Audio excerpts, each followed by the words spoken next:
Hello friends, मैं दृष्टि और आप सभी का मेरे इस यूट्यूब चैनल में स्वागत है। आज हम लोग इस वीडियो में बात करेंगे कबीर दास जी की रचनाओं के बारे में। कबीर दास जी की रचनाओं को जानने से पहले हम उनके विषय में कुछ महत्वपूर्ण बातें जान लेते हैं। तो आइए स्टार्ट करते हैं। कबीर दास जी भक्ति काल के निर्गुण शाखा के प्रमुख संत कवि हैं। कबीर दास जी निर्गुण और निराकार ईश्वर के उपासक थे। इनके अनुसार भगवान सिर्फ एक है। इनकी वाणियों में समाज सुधारक का निर्भीक स्वर सुनाई पड़ता है। इन्होंने मूर्ति पूजा एवं बाह्य आडंबरों का खुलकर विरोध किया है। इनके अनुसार ईश्वर को प्राप्त करने के लिए हमें किसी भी दिखावे की ज़रूरत नहीं पड़ती है। इनकी वाणियों का संग्रह वीजक नाम से प्रसिद्ध है। इसके 3 भाग हैं, साखी, शब्द और रामायणिया।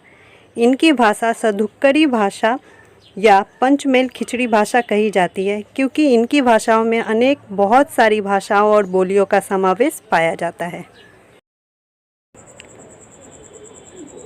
गुरु गोविंद दो खरे काके लागू पाए, अर्थात कबीर दास जी कहते हैं मेरे सामने गुरु और गोविंद दोनों खड़े हैं, तो उलझन यह है कि मुझे सबसे पहले किसके चरण स्पर्श करने चाहिए। बलिहारी गुरु आपनो जिन गोविंद दियो बताए, अर्थात कबीर दास जी कहते हैं अपनी उलझन का समाधान करते हुए कहते हैं कि मुझे पहले गुरु के चरणों में ही अपना शीश झुकाना चाहिए, क्योंकि गुरु ने ही मुझे ईश्वर तक जाने का मार्ग बताया है। अर्थात गुरु ने ही मेरी पहचान ईश्वर से करवाई है। प्रस्तुत साखी में कबीर दास जी कहते हैं कि उनके समक्ष गुरु और गोविंद अर्थात भगवान दोनों ही खड़े हैं। तब उनके सामने उलझन यह है कि वो दोनों में से पहले किसके चरण स्पर्श करें, और अपनी समस्या का समाधान करते हुए कबीर दास जी स्वयं कहते हैं कि वो पहले गुरु के तरफ झुकेंगे, गुरु को बलिहारी जाएंगे, क्योंकि गुरु के कारण ही वो ईश्वर तक पहुंच पाए। अर्थात गुरु ने ही उन्हें ईश्वर तक जाने का मार्ग बताया है। इसलिए कबीर दास जी गुरु और गोविंद दोनों की तुलना करते हुए गुरु को ऊंचा दर्जा देते हैं। कबीर दास जी का मानना है कि गुरु का महत्व हमारे जीवन में ईश्वर से भी अधिक है। जब मैं था तब हरि नहीं, अब हरि है मैं नहीं। अर्थात कबीर दास जी कहते हैं कि जब मनुष्य के मन में अहंकार की भावना होती है तब उसे सच्ची भक्ति की प्राप्ति नहीं होती है, और जब उसके मन में सच्ची भक्ति बसती है तब उसके मन में अहंकार नहीं रहता है।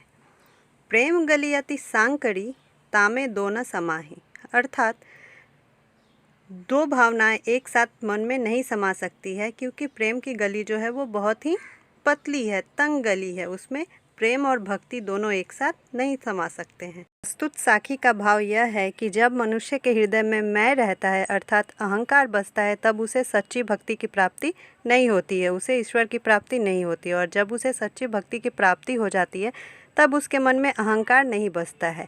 अर्थात प्रेम की गली जो है वो बहुत ही तंग गली है, बहुत ही पतली गली है। उसमें 2 भावनाएं एक साथ नहीं बस सकती है। या तो हम किसी से अहंकार का ही भाव रख सकते हैं, या फिर किसी से भक्ति कर सकते हैं, प्रेम कर सकते हैं। 2 भावनाएं एक साथ नहीं रह सकती।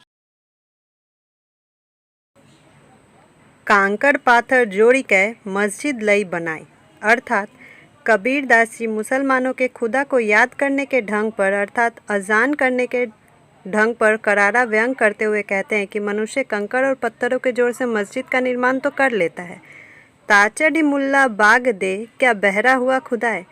फिर उसी मस्जिद पर चढ़ के मुल्ला जो है बाग देते हैं, अजान की आवाज़ें निकालते हैं। तो कबीर दास जी प्रश्न पूछते हुए कहते हैं खुदा क्या बहरे हो गए हैं, जो उन्हें याद करने के लिए हमें ज़ोर ज़ोर से चिल्लाने की ज़रूरत है। प्रस्तुत साखी का भावार्थ यह है कि कबीर दास जी कहना चाहते हैं कि हमें ईश्वर को याद करने के लिए ज़ोर ज़ोर से चिल्लाने की कोई ज़रूरत नहीं है। हम बस मन से पुकारेंगे तो ईश्वर सुन लेंगे।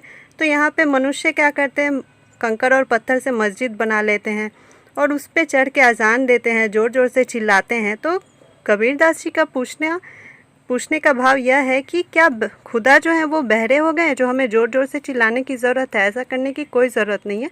भगवान जो है सबके पास रहते हैं और सबके मन की बातें वो समझ लेते हैं, इसलिए हमें चिल्लाने की कोई आवश्यकता नहीं है। पाहन पूजे हरि मिले तो मैं पूजू पहाड़, अर्थात हिंदुओं की मूर्ति पूजा का विरोध करते हुए कबीर दास जी कहते हैं कि अगर पत्थर की पूजा करने से भगवान की प्राप्ति होती है तो मैं पहाड़ की पूजा करूँगा। ताते ये चाकी भली पीस खाए संसार। अर्थात पत्थर की बनी मूर्तियों की पूजा करने से अगर ईश्वर मिलते हैं तो कबीरदास जी पहाड़ की पूजा करना चाहते हैं और बोलते हैं कि सबसे अच्छी तो ये चक्की है जिसे पीस कर, जिसमें अनाज पीस कर मनुष्य जो है अपना पेट भरता है। तो प्रस्तुत साखी का भावार्थ यह है कि कबीरदास जी मूर्ति पूजा पे विरोध करते हुए बोल रहे हैं कि पत्थरों की पूजा करने से हमें ईश्वर की प्राप्ति नहीं होती है, और अगर ऐसा होता होगा तो वो पहाड़ की पूजा करेंगे और तब भी उन्हें कोई फ़ायदा नहीं मिलेगा, ईश्वर प्राप्त नहीं होंगे। तो वो मनुष्य को यह समझाना चाहते हैं कि पत्थर और पहाड़ों की पूजा करने से अच्छा है कि हम चक्की की पूजा करें जिसमें अनाज पीसकर मनुष्य अपना पेट भरता है, और चक्की जो है हमारे काम आती है, इसलिए हमें उसकी पूजा करनी चाहिए पत्थर और पहाड़ की पूजा करने के स्थान पर।